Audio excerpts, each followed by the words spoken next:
खुलुमबाय आंनि आसिफिना COVID-19 जों गाग्लोबजानानै थैनांबाय।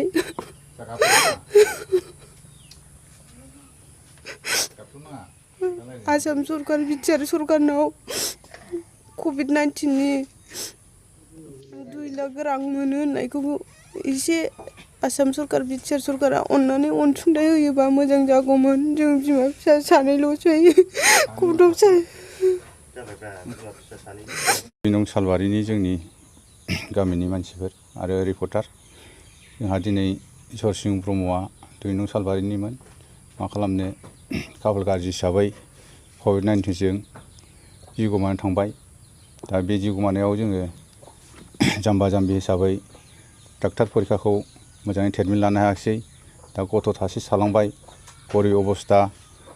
दा सरकारा जेनेथे एसे अननानै बेबस्थाफोर लायोब्ला एसे मोजां जागोन होननानै जों खावलायनाय थादों। जेनेथे अननानै न'खर सालायनो उसुबिदा जानानै बहुद दुखु हरखासाव गोग्लैबाय। ओंखायनो बिथांनो एसे आसनिखौ गोख्रैयैनो थाब होयोब्ला मोजां जागोन होननानै खावलायनाय थादों जों सरकारनिफ्राय। थैनाया दाख्लि 3 तारिख 7 मास बे सुनिबार बारायाव हरनि 11टा टाइमाव थुक्राझार हस्पिटालाव एडमिसन खालामलांदों जों।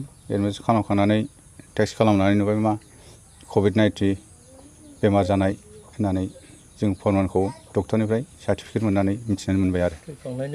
थैखांनायनि उनाव पुलिसआ बेंटलनि आइसि फैदोंमोन ओमफ्राय आसाखौ लानानै फैफादोंमोन। होमब्ला जोङो गोथैखौ फबखांबायमोन।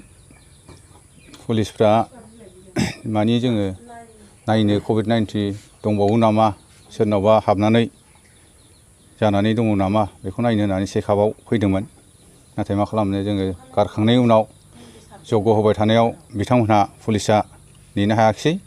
थांनायनि उनाव साननैसोनि उनाव बिथांमोनहा सेनिटाइजार मुलि सारनानै आरो बिनि अखानायै फैनानै न'खराव बेखौनो चेकआप खालामफैनाय जादों आरो। परियाला 9 जन ओमफ्राय गामिनि आउटनि 2 मानसिया टेस्ट खालामजाफादों आरो। दा बे थैथारनायनि न'खराव बिमा आरो फिसाला सासेल'सै 2ल' दं। सोलिनाया बहुद खस्थ'यैनो खामलासो मावनानै जायोमोन। दाथ' हा हु गैया। ओमफ्राय जा हा दङमोन दब्लायसे बिगासेल'। दा बिथाङा बेखौ थैनानै थांबाय।